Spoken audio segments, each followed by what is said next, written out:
Jangan menggiring-giring seolah pemerintah tidak kerja, petugas-petugas di lapangan tidak kerja. Mau mengonfirmasi juga soal fenomena pengibaran bendera putih di beberapa daerah, terutama di Aceh Tamiang dan Biren. Mengenai pengibaran bendera putih ya, jadi menurut kami wujud aspirasi warga. Pak, pemerintah belum memutuskan untuk menerima bantuan internasional. Namun jika ada sejumlah negara yang memberikan bantuan yang sudah terlanjur tiba di Indonesia, bagaimana mekanismenya? Apakah dikembalikan ke negara yang bersangkutan? Izin mau tanya mengenai pemanfaatan kayu gelonggongan banjir dari pemerintah ini ke depannya akan seperti apa dalam hal pembersihan dan pemanfaatan? Karena kan saat ini banyak beredar, masyarakat sudah mulai mau memanfaatkan. Kemudian untuk skema pembayaran dari hunian tetap yang dibangun oleh pemerintah, ini sepenuhnya ditanggung pemerintah seterusnya atau mungkin nanti ke depannya ketika sudah mulai pulih, sekian persen akan ditanggung oleh masyarakat atau bagaimana sih Pak untuk hunian tetap pembayarannya begitu? Makasih. Baik, berkenan Pak Menko, Pak Mendagri untuk menjawab pertanyaan. Saya mulai yang terakhir aja, yang skema hunian tetap, itu adalah hunian tetap itu dibangun sepenuhnya oleh pemerintah. Untuk sementara di era tanggap darurat itu kita kalau tidak bisa langsung hunian tetap maka dibangun hunian sementara, tapi kalau bisa langsung hunian tetap langsung dibangun hunian tetap. Itu adalah tidak menjadi beban dari warga yang terdampak, ya. Itu adalah hunian yang dibangun oleh pemerintah atau mungkin sumbangan dari pihak lain. Itu saya yang terakhir. Baik, saya izin menambahkan saja untuk menjawab beberapa dengan masalah misalnya tadi tentang pemanfaatan kayu. Jadi beberapa hari setelah kejadian bencana di 3 provinsi, Kementerian Kehutanan telah membuat surat edaran yang ditujukan kepada seluruh pemerintah provinsi maupun pemerintah kabupaten kota berkenaan pemanfaatan kayu-kayu jika akan dipergunakan untuk kepentingan rehabilitasi, termasuk untuk kepentingan kalau pembuatan hunian sementara maupun hunian tetap. Jadi sudah diatur regulasinya dan sudah disampaikan kepada pemerintah provinsi maupun pemerintah kabupaten kota. Jadi kalau masyarakat ingin memanfaatkan tentunya dikoordinasikan dengan pemerintahan terkait di setiap jenjangnya. Itu yang berkenaan dengan masalah kayu ya. Kemudian Pak Mendagri ada berkenan menjawab tentang bantuan-bantuan Pak Mendagri? Ya, makasih. Yang pertama mengenai tadi, mohon maaf, mengenai pengibaran bendera putih ya. Jadi menurut kami wujud aspirasi warga dalam menghadapi situasi bencana yang dialami. Kami pemerintah mendengar, memahami berbagai kritik, masukan dan sikap masyarakat terhadap upaya pemerintah Indonesia dalam penanganan bencana di Sumatera. Dengan segala kerendahan hati kami minta maaf ya, bila ada kekurangan yang ada. Memang kendala yang dihadapi cukup besar karena medan yang cukup berat ya. Namun sebagai pemerintah Indonesia, kami berkewajiban untuk terus bekerja, mengatasi berbagai kendala, memperbaiki kinerja, dan secepatnya memenuhi kebutuhan darurat saudara-saudara kita di Aceh, Sumatera Utara, dan Sumatera Barat. Uluran tangan dari warga masyarakat telah banyak bantu upaya tanggap darurat Sumatera. Untuk itu kami mengucapkan terima kasih kepada semua pihak yang telah tulus membantu masyarakat Indonesia atas urunan tangan dan usaha gotong royong dilakukan. Kita terus bersama-sama dalam bingkai soliditas kebangsaan dan kemanusiaan untuk segera memulihkan. Kemudian yang kedua berkaitan dengan surat tadi disampaikan oleh Gubernur Aceh kami sudah mengecek yang UNDP dan UNICEF sudah berkomunikasi dengan pemerintah Aceh bahwa surat itu sudah kami baca ya, dan juga ada tembusannya ke Kemendagri. Surat itu ditandatangan barcode, jadi tanda tangan elektronik ya. Dan Pak Gubernur Pak Muhammad Zakir Manaf ini menyatakan melalui media bahwa beliau tidak mengetahui itu. Jadi staf yang menyampaikan surat tersebut ya, kami cek sepertinya Sekda yang mengirim karena adanya tawaran. Dan kemudian kami sudah mengecek juga langsung ke UNDP dan UNICEF ya, apa kira-kira bentuk bantuan yang akan dapat diberikan dengan adanya surat dari pemerintahan Aceh. Nah, yang paling mungkin kalau tidak diterapkan dalam status bencana nasional adalah counseling, terutama untuk anak-anak dan wanita. Nah, ini yang sedang kita bicarakan dalam bentuk counseling yang bentuknya seperti apa, sebanyak apa, sebesar apa, itu yang akan kita pertimbangkan.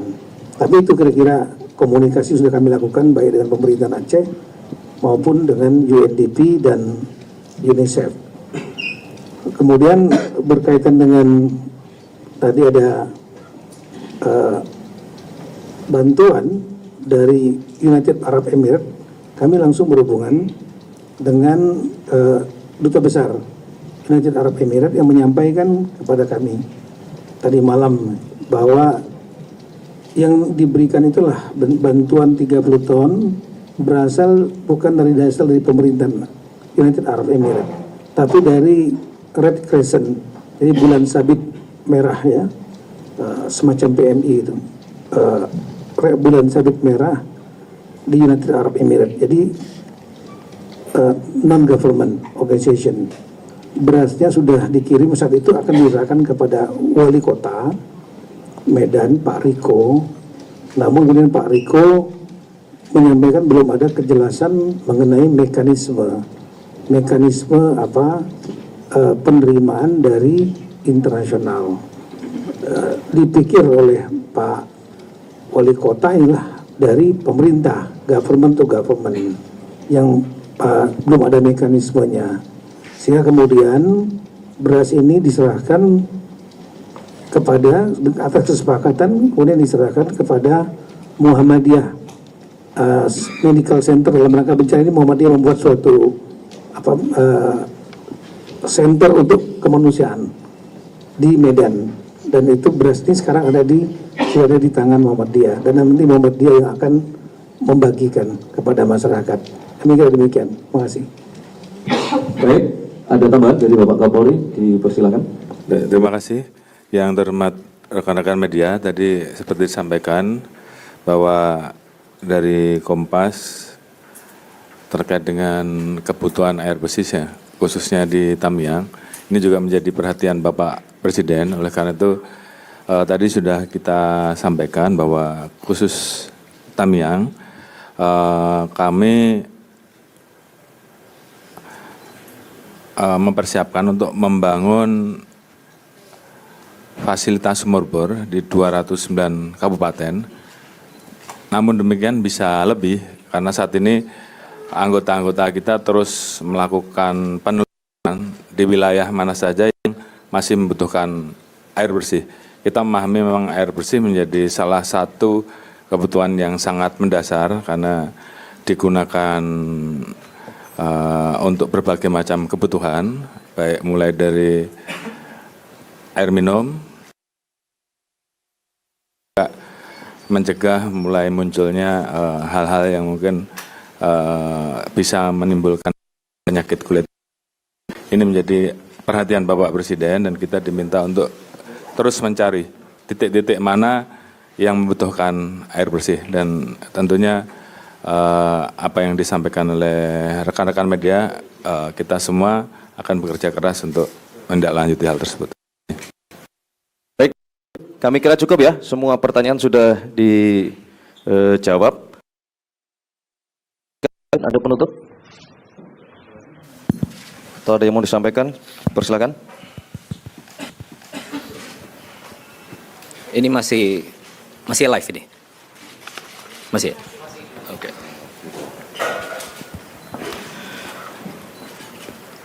Izin Pak Menko dan Bapak-Bapak sekalian, saya mau menyampaikan beberapa poin dan sekaligus menjawab beberapa pertanyaan tadi. Jadi yang pertama mengenai anggapan bahwa pemerintah itu lambat. Saya mau cerita begini. Sejak tanggal 24, 25, 26 November Itu hujan di 3 lokasi, ya. kemudian puncaknya itu di 25 dan 26. Pak Kepala BNPB langsung ke Sumatera Utara. Saat itu beliau posisinya di Lumajang. Kenapa? Karena kita masih ada bencana juga, saudara-saudara kita di Lumajang, erupsi Sumeru. Oke. Nah, yang di lapangan ini, seluruh petugas TNI, Polri, Basarnas yang disampaikan Bapak Panglima BNPB daerah, semuanya di detik pertama, hari pertama Tanpa kamera, ya. Kemudian Bapak Presiden hari itu juga kami langsung menghubungi Gubernur Sumatera Utara, tersambung. Beliau saat itu posisi di bandara mau ke Silangit. Kemudian menelpon Bupati Tapanuli Selatan, Gus Irawan, tersambung juga. Kemudian menghubungi Bupati Tapanuli Tengah, Pak Masinton. Tidak tersambung via telepon, tapi Pak Masinton via WA tersambung. Dan kepala daerah lainnya. Kemudian di hari itu juga Bapak Presiden menginstruksikan Bapak Menko PMK mengkoordinir segala kekuatan untuk sebesar-besarnya mobilisasi semua yang kita punya langsung ke sana. Oke. Kemudian di tanggal 27 seluruh helikopter yang ada di Pulau Sumatera langsung bergerak ke Padang, Medan, dan Banda Aceh. Dan juga seluruh helikopter dan pesawat yang ada di Jawa digerakkan ke Sumatera. Dari Jawa ke Sumatera, helikopter itu butuh 13-15 jam terbangnya. Ya. Kemudian di tanggal 27 itu juga beberapa heli sampailah ke Banda Aceh. Angkat jetset PLN, angkat logistik. Sama, tidak ada media di situ, tidak ada kamera di situ. Kemudian berikutnya di tanggal 27 itu juga semua kekuatan TNI, Polri, dan warga semua, mungkin ada 20.000 pasukan di situ, sudah bergerak di situ, evakuasi warga, penanganan di hari kedua bencana. Kemudian baru di tanggal 28 ada pelepasan pesawat, 4 pesawat dan 15 helikopter sudah sampai di sana. Baru kita undang rekan-rekan media. Jadi itu semuanya sejak hari pertama saya pastikan sudah berjuang keras secepat mungkin di sana, ya. Dan sampai sekarang totalnya mungkin lebih dari 80 helikopter, pesawat, TNI, Polri, Basarnas, polisi, gabungan swasta, dibantu Susi Air, dibantu rekan-rekan semuanya. Sampai sekarang. Setiap harinya. Dan Bapak Presiden di hari kelima atau keenam langsung ke 3 profesi tersebut. Diikuti Bapak Wapres dan menteri-menteri lainnya. Pak Mendagri ke PD, Pak Menhan ke PD, Pak Panglima, Pak Kapolri tentu saja, Pak Menteri Kesehatan ke Sumbar, dan lain sebagainya. Kemudian di tanggal 30 seluruh lokasi terdampak itu 52 kabupaten. Hampir 52 kabupaten itu jalur lintas kabupatennya terputus. Listriknya hampir mati. Ya, sejak awal. Nah, di tanggal 30 sedikit demi sedikit tapi pasti dari 52 kabupaten itu tersambunglah jalan. Nyalalah listrik. Gimana bisa nyambung? Gimana bisa nyala? Ya semuanya kita ini, termasuk warga setempat, itu sama-sama sambungkan jalan petugas PLN ngangkut di tengah hujan di atas gunung segala macam tanpa kamera. Jadi yang saya mau tekankan di sini, ayo sama-sama bantu semuanya, saling dukung, ya. Di hari kelima Bapak Presiden ke sana, dan saat ini Bapak Presiden sudah ke Aceh 3 kali, ke 6 kabupaten. Ke Sumatera Utara 2 kali, Sumatera Barat 2 kali, masing-masing 4 kabupaten. Bapak Wapres juga demikian, sudah 2 kali ke sana. Masih aja, Bapak Presiden pertama ke Kutacane, Aceh Tenggara. Langsung ninjau jembatan yang putus, ke pengungsian. Orang bilang, jangan ke sana Pak. Jangan ke pengungsian aja, bikin jembatan Pak. Bapak Presiden ke Biren, bikin jembatan di sana. Dalam seminggu tersambung. Sudah jembatan jadi, orang bilang lagi, rapat Pak di sana. Rapat di sana Bapak Presiden ke Banda Aceh, bawa seluruh menteri hampir 15 dan perangkatnya. Kemudian dibilang lagi sama pihak tertentu, datang Pak ke daerah yang terparah, yang baru terbuka jalur daratnya. Bapak Presiden ke Aceh Tamiang. Setelah ke Aceh Tamiang, dibilang lagi, datangnya jangan ke Aceh Tamiang Pak, datangnya ke daerah yang di tengah, yang nggak tembus jalur darat.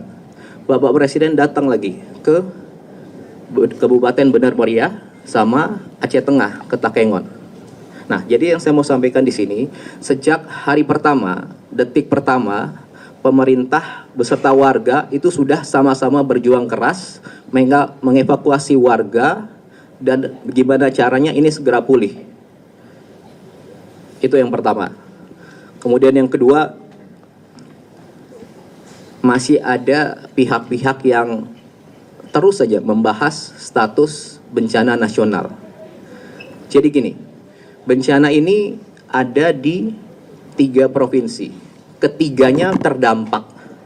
Tapi mungkin 1-2 minggu ini semua fokusnya hanya ke Aceh. Ya. Sejak hari pertama tanggal 26, pemerintah pusat sudah melakukan penanganan skala nasional di 3 provinsi ini. Langsung mobilisasi nasional.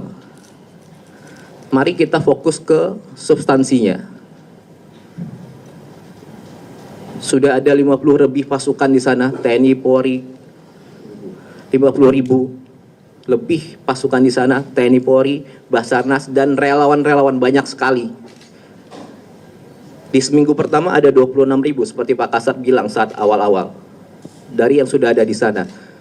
Kemudian yang kedua, katanya kalau nggak bencana nasional, anggaran nggak dari pusat. Bapak Presiden sudah jawab dari awal, semuanya ini akan menggunakan dana pusat. Disampaikan 60 triliun akan sudah dikeluarkan secara berangsur untuk membangun kembali rumah sementara, rumah hunian tetap, fasilitas semuanya, gedung DPRD, kecamatan juga, dan juga langsung seluruh bupati, wali kota 52 itu diberikan uang cash untuk di hari itu gitu. Bila ada kebutuhan lain tinggal sampaikan, pasti dikasih juga. Dan tentunya bantuan dari segala macam sudah masuk ke kabupaten itu. Oke. Kemudian yang ketiga dibilang kalau tidak bencana nasional, sarana, prasarana, fasilitas tidak ada dari pusat. Sudah dijawab juga di lapangan, 100 lebih kapal, pesawat, helikopter sudah ke sana. Ada alat berat dari PU mungkin totalnya sekitar 1.000 mungkin. Diangkut dari manapun di Indonesia ini diangkut ke sana. Kemudian kalau tidak bencana nasional, pemulihan infrastruktur hanya di daerah. Semuanya sudah digerakkan ke sana. Perlu waktu, makanya kita sama-sama. Gitu ya. Jembatan banyak putus, jalan banyak putus, berangsur-angsur disambung. Jembatan sudah langsung dibuktikan 1 minggu, 7-10 jadi. Itu yang kerja bukan 1-2 orang. Semua warga di situ kerja. Dan itulah dukung semuanya, kita saling dukung di sini. Apakah semuanya sudah dapat logistik? Apakah yang dilakukan sudah sempurna? Tentu belum. Makanya ayo kita sama-sama bahu-membahu, saling dukung. Kalau niat bantu, ayo. Ikhlas, tulus. Kalau Anda ke sana, ada di lokasi yang belum ada di lokasi, Anda ke sana, ada daerah yang belum dapat logistik, sampaikan ke petugas. Sampaikan ke TNI, Polri, Basarnas, BNPB, Pak, titik ini belum ada logistik, desa ini belum. Pasti langsung dikerjakan. Ya.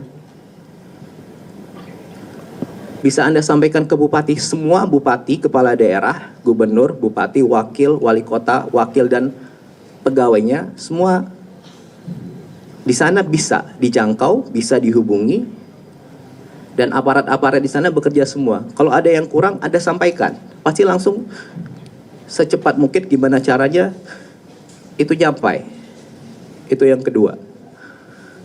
Kemudian yang terakhir, saya mau sampaikan begini. Jadi, saya pastikan kami semua yang di sini, kita semua termasuk Anda, rekan-rekan pers, semua orang-orang yang ada di lokasi bencana sekarang, semua petugas TNI, Polri, BNPB, Basarnas, petugas PLN, petugas Pertamina, para supir truk, dokter, tim medis, pilot-pilot heli, kru pesawat, relawan, banyak sekali relawan, dan organisasi-organisasi lain, dan tentunya bersama-sama warga ini seluruhnya berjuang keras, semuanya. Mereka yang kelihatan kamera, mereka yang udah kerja tapi nggak terlihat kamera, dan mungkin mereka yang udah nggak mungkin kita lihat lagi sekarang. Semuanya ini berjuang keras secepat mungkin sejak hari pertama, detik pertama, sampai seterusnya untuk mempercepat gimana caranya ini segera pulih. Keadaan di sana segera pulih.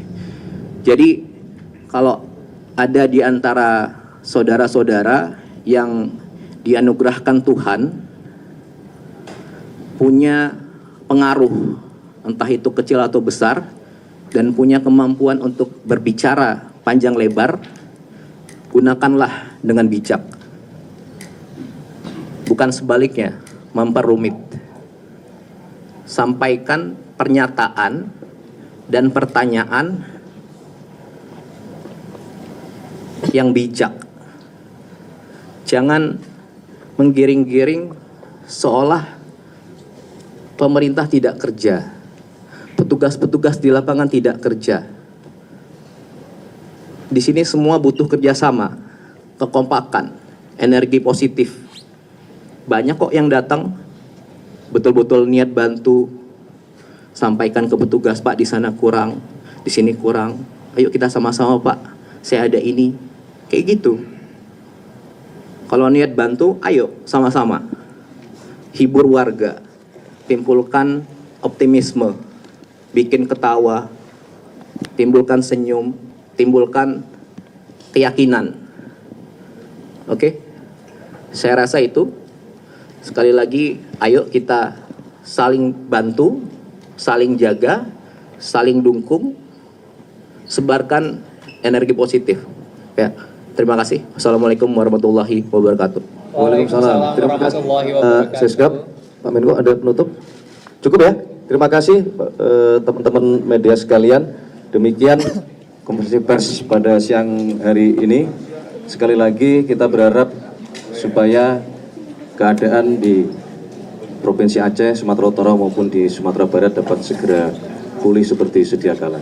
Terima kasih. Wassalamualaikum warahmatullahi wabarakatuh. Salam sejahtera untuk kita sekalian. Salam Om Santi Santi Om. Terima kasih. Selesai.